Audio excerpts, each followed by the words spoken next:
Hi and welcome to the captain's podcast. मेरा नाम है कैप्टन शशांक और आप देख रहे हैं टेक ट्यूजडेज। आज टेक ट्यूजडेज के इस लेटेस्ट एपिसोड में बात करेंगे टेक्नोलॉजी से पावर्ड जो वेपन्स हैं, इतने ज़्यादा आ गए हैं आज की डेट पे कि different countries are working on different type of technology to enhance their weaponry. तो नए नए वेपन्स आपको देखने को मिल रहे हैं। रिसेंट एग्जाम्पल भी आपने देखा होगा, जो हेलफायर मिसाइल लॉन्च की गई थी यूएस के द्वारा। जो अपना अलकायदा का चीफ है, अपना नहीं अलकायदा का जो चीफ है उनका, उसको एलिमिनेट करने के लिए। और इसके अलावा बड़ी बड़ी टेक्नोलॉजी कंपनीज इसके ऊपर काम करती हैं। जैसे अगर आपको याद हो, गूगल भी एक टाइम पे प्रोजेक्ट मेवन, जो उसका एआई पावर्ड ड्रोन्स है, उनके ऊपर काम कर रही थी, लेकिन एम्प्लॉयज के प्रेशर में आके उसने उसको स्टॉप कर दिया था काम को। लेकिन बाकी कंपनीज अभी भी ऐसी टेक्नोलॉजीज पे काम कर रही हैं। स्मार्ट सेंसर्स हो गए, 3D प्रिंटेड गन्स और इनविजिबल टैंक्स। अगर आप सोचो, इनविजिबल जो आपको दिखाई नहीं देगा, इवन इनविजिबल ट्रूप्स की भी टेक्नोलॉजी पे काम किया जा रहा है। और ऐसी ऐसी टेक्नोलॉजी एक्सप्लोर करेंगे इस नए एपिसोड में, तो एंड तक बने रहिए। एंड अगर आपने हमारे चैनल को सब्सक्राइब नहीं किया है तो जरूर सब्सक्राइब करें, लाइक करें एंड शेयर करें दूसरों के साथ, बिकॉज हर हफ्ते हम ऐसी ही वीडियो आपके लिए लेके आते हैं। तो आज जरा देखते हैं ये क्या क्या नई टेक्नोलॉजी आ गई हैं वेपन्स सिस्टम्स।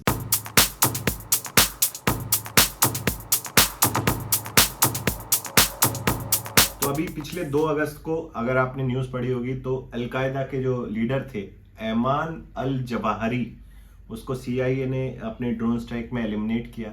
और जो वहां पे वेपन सिस्टम यूज किया गया था उसको एलिमिनेट करने के लिए, बड़ा ही इंटरेस्टिंग है, उन्होंने एक मॉडिफाइड वर्जन ऑफ हेलफायर क्या है, heliborne laser fire and forget missile. मतलब एक बार आपने लगा दिया टारगेट पे तो उसको नेस्ता नाबूद करके ही वापस आएगी। वापस क्या आएगी, मतलब वहीं पे उसको डिस्ट्रॉय कर देगी। एंड इसका modified version Hellfire R9X missile use की गई थी उसको एलिमिनेट करने की। अब इस मिसाइल की खास बात क्या है? एक तो ये ड्रोन से आप इसको लॉन्च कर सकते हैं, और दूसरा ये कोलैटरल डैमेज, जो सामूहिक निषेध है, मतलब आसपास की बिल्डिंग्स को या किसी और पर्सन को, उनको ज्यादा हानि नहीं पहुंचाती है। जो आपका टारगेट है उस पर डायरेक्ट स्ट्राइक करती है। और उसमें इसमें एक और खास बात यह है कि इसमें एक्सप्लोजिव्स नहीं होते, ये ब्रूट फोर्स से अटैक करती है। मतलब बहुत जोर से आप जाके टारगेट पे जैसे अटैक करते हैं तो वो उससे डिस्ट्रॉय होता है, ना कि किसी एक्सप्लोजिव से। क्योंकि अगर एक्सप्लोजिव यूज करेंगे तो आसपास की चीजों को भी नुकसान, या दूसरे लोग होंगे उनको भी नुकसान पहुंचेगा। बट ये ब्रूट फोर्स का यूज करते हुए इस टेक्नोलॉजी पे काम करती है। और इसी वजह से इसको फ्लाइंग जिंसू या फिर निंजा बॉम्ब के नाम से भी जाना जाता है, बिकॉज इसमें जो 5 किलो का ये मिसाइल है, इसमें 6 ब्लेड्स होते हैं और ब्रूट फोर्स का यूज करते हुए ही अपने टारगेट पे अटैक करती है, ना कि एक्सप्लोजिव का यूज करते हुए। और ये पहली बार यूज नहीं हुई है, इससे पहले भी 1980s में एक्चुअली इसकी स्टार्ट हुई थी as a anti tanks missile. तो एंटी टैंक मिसाइल क्या होते हैं? जो आप टैंक्स के अगेंस्ट यूज करते हो। अगर आपके सामने टैंक्स आ रहे हैं दुश्मन के, तो आप उन पे अटैक करते हो। तो उस वजह से ये जो है वहां से शुरुआत हुई थी। एंड इनफैक्ट 2017 में भी जो ओसामा बिन लादेन के दामाद थे, उनको भी इसी टाइप की मिसाइल से एलिमिनेट किया था यूएस ने सीरिया में। 4.5 फीट की इसकी टोटल लेंथ होती है और 12 किलोमीटर के दायरे में आप इसको जो है फायर कर सकते हैं। मतलब आपको एकदम दुश्मन के पास होने की भी जरूरत नहीं, 12 किलोमीटर काफी डिस्टेंस हो जाता है। और जब आप उसको ड्रोन पे माउंट कर देते हैं तो फिर तो एंडलेस है। आप मतलब यूएस में बैठ के आप वहां पे इराक, सीरिया वगैरह में अपने ऑपरेशंस चला सकते हैं। तो इसमें जो MMW रेडार, जो टेक्नोलॉजी जिसको फायर एंड फॉरगेट के नाम से भी जाना जाता है, उसका ये यूज करती है। क्या होता है कि जब आप ये लॉन्च होती है तो ये अपने टारगेट को तभी एक्वायर नहीं करती, ये laser beam and retreat technology से बाद में अपने टारगेट पे फोकस करती है, और उस पे जाके जो इसके 6 शार्पनर्स हैं वो जाके उस टारगेट को एलिमिनेट करते हैं। तो मतलब इतनी प्रिसाइज है इसकी टेक्नोलॉजी कि अगर बंदे के पीछे कोई खड़ा होगा तो उसको चोट भी नहीं आएगी बिल्कुल भी। और इस तरह की नई नई टेक्नोलॉजी ड्रोन्स का यूज करते हुए इस्टेब्लिश की जा रही है कई कंट्रीज में। इनफैक्ट अगर आपको याद हो तो 27 जून 2021 को एयरफोर्स स्टेशन जो जम्मू में है, उसके पास भी 2 एक्सप्लोजिव लेडन जो आपके ड्रोन्स थे वो मिले थे। मतलब उनमें एक्सप्लोजिव्स की मात्रा थी, पाई गई थी। तो ये technology not just armies, various terrorist organisation भी यूज करने लग गई हैं। आप खुद सोचिए, मतलब टेक्नोलॉजी का एक दस्तूर रहता है कि थोड़े दिनों बाद वो स्पिल ओवर उसका होना जरूरी ही है। मतलब आप आर्मी डेवलप करेगी, कुछ दिनों बाद आप देखेंगे टेररिस्ट भी इसका यूज कर रहे हैं। तो ये चीज होनी आप लाजमी है, और कहीं ना कहीं आपको ये देखने को मिल जाएगी टेररिस्ट के हाथ में भी। तो इस वजह से जब ये टेररिस्ट ऑर्गेनाइजेशंस के हाथ में ऐसी टेक्नोलॉजी आ जाती है तो बड़ा ही मुश्किल हो जाता है सिक्योरिटी फोर्सेस को ऑपरेट करना। और हम लोगों को भी, मतलब ऐसे जितनी भी इंस्टॉलेशंस हैं जो नेशनल इंपॉर्टेंस की हैं, वहां पे इस तरह की स्ट्राइक हो सकती है अगर उनके हाथ ये टेक्नोलॉजी पहुंच जाए। तो आप खुद सोचिए कितनी, मतलब एडवांस्ड वेपन सिस्टम है ये। आप कहीं किलोमीटर दूर बैठे ड्रोन से एक सिंगल पर्सन को आप एलिमिनेट कर सकते हैं विदाउट हार्मिंग एनीबॉडी एल्स। तो ये तो वेपन सिस्टम हो गया जो ड्रोन से, एआई पावर्ड ड्रोन से आप चला रहे हैं। इसके अलावा आप देखिए आज के टाइम में साइबर वारफेयर कितना बढ़ गया है।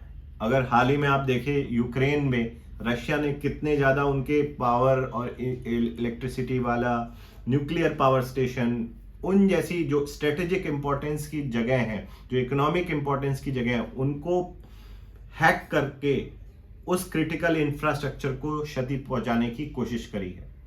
एंड ऐसा नहीं है कि ये रशिया ने शुरुआत करी, ये बहुत टाइम से चलते आ रहा है। इनफैक्ट चाइनीज हैकर्स ने भी इंडिया के पावर ग्रिड को कई बार टारगेट किया है, मीडिया कंपनीज के नेटवर्क को टारगेट किया है, और कई पाकिस्तानी एजेंसीज भी ऐसे ही टारगेट एक्वायर करने में लगे रहते हैं। और आप देखिए, मतलब साइबर वॉरफेयर से इतना डैमेज पहुंच सकता है एक कंट्री को कि आपका पूरा क्रिटिकल इंफ्रास्ट्रक्चर डाउन हो जाएगा, तो आपका डिफेंस मैकेनिज्म जो भी है इस्टेब्लिश्ड वो काम ही नहीं करेगा। तो आप जब फिर फिजिकली अटैक करेंगे तो आपको बहुत ही ज्यादा एडवांटेज हो जाता है। इसके अलावा जो आपका DDoS यानी distributed denial of service attack जो होता है वेबसाइट्स के ऊपर, आप मान लीजिए आप अपनी इंपॉर्टेंट वेबसाइट्स, आप बैंक अकाउंट वगैरह को एक्सेस ही नहीं कर पाएंगे, तो कितनी परेशानी हो सकती है लोगों को। इस तरह की नई नई चीजें हैकर्स भी ढूंढते रहते हैं अटैक करने के लिए। तो ये तो हो गए दो तरीके के जिससे आजकल कंट्री अटैक कर रही है। एक हमने ड्रोन्स की बात की, दूसरी साइबर वारफेयर। इसके अलावा टेक्नोलॉजी इतनी एडवांस हो गई है कि आपको, जो हमने शुरुआत में बात करी थी, इनविजिबल होना एक टैक्टिकल इंपॉर्टेंस हो जाएगा किसी भी सोल्जर के लिए। तो इसी चीज पे वर्क करने के बाद रशिया ने 2018 में, जो वहां का एक रोस्टेक करके कंपनी है वेपन मैन्युफैक्चरर, उसने बताया है कि successfully developed a combat helmet covered by advance material that makes it invisible to human आई।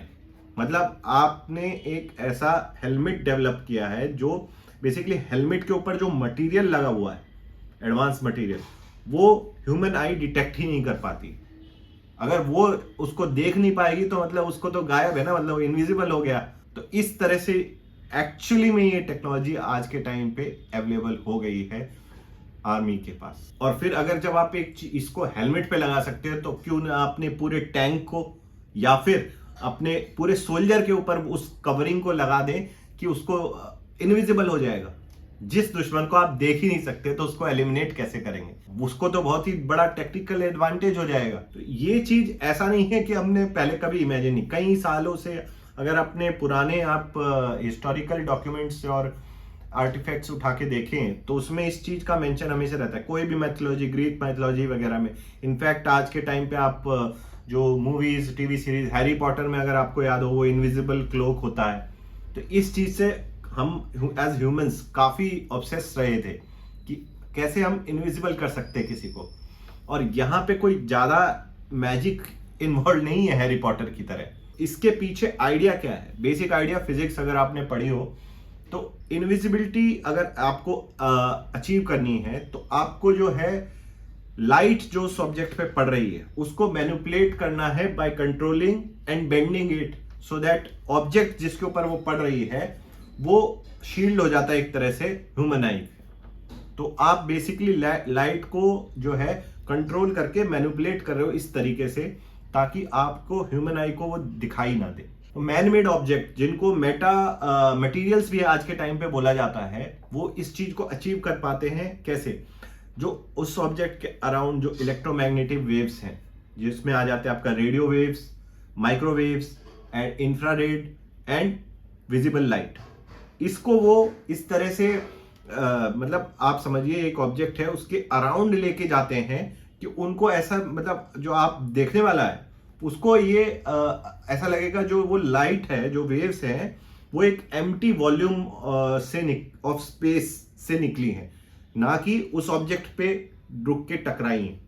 तो वो इस तरह से मैनिपुलेट करते हैं इस इलेक्ट्रोमैग्नेटिक वेव्स को। और अगर आपको इनविजिबल क्लोक पूरा चाहिए तो उसको सारी वेवलेंथ्स ऑफ लाइट जितनी भी हैं उनको ऑल द टाइम जो है उनको डाइवर्ट करना होगा, और जो आपका जो कपड़ा मतलब जो मटेरियल है उसके ऊपर छोटे छोटे ये मेटा मटेरियल के स्ट्रक्चर्स लगे होंगे जिसके ऊपर साइंटिस्ट वर्क कर रहे हैं, जिससे अगर लाइट टकराती है और वो उसके साइड्स मतलब जो बेसिकली वो it will make us believe कि वहां पे कुछ है ही नहीं, क्योंकि लाइट उस पर टकरा के वापस नहीं जा रही, वो साइड्स मतलब उसको कंट्रोल कर रहा है, डायरेक्शन दूसरा बदल दे रहा है। और सारी डिफेंस फोर्सेस को इस टेक्नोलॉजी पे वर्क करना पड़ रहा है, क्योंकि अगर आप उसको अचीव कर लेते हैं तो आप अपने सोल्जर्स को बिना दिखाई दिए भेज सकते हैं, उनको ऑब्जर्व नहीं कर पाएगा कोई। दूसरा, जो आपके स्पाइज और जो जासूस होते हैं उनको बहुत बड़ा एडवांटेज मिल जाएगा, और भी बाकी कई जगह एडवांटेजेस मिल सकते हैं, मतलब एंडलेस है इसके एडवांटेज तो। और बताने की जरूरत नहीं है, गलत हाथों में जैसे क्रिमिनल्स वगैरह के हाथ में चला गया, चोर ने पहना अपना इनविजिबिलिटी क्लोथ, जाके सामान उठाया, चल दिए, तो इस तरह से इसका गलत यूज भी हो सकता है, और इसको मतलब बहुत ही रेगुलेट करने की जरूरत है इस इंडस्ट्री को। अब वो तो समय बताएगा कितना रेगुलेशन आता है, बिकॉज हमने देखा है जितनी भी टेक्नोलॉजी डेवलप होती है वो कहीं ना कहीं क्रिमिनल माइंड्स के हाथ में पहुंच ही जाती है। आप क्या सोचते हैं इस बारे में जरूर कमेंट करके बताएं, और कौन सी टेक्नोलॉजी है जिसके बारे में आप जानना चाहेंगे कमेंट करके बताएं। And if you like this video, like, share and subscribe to the channel. I'll see you in the next video of Tech Tuesdays. Thank you for watching. Jai Hind.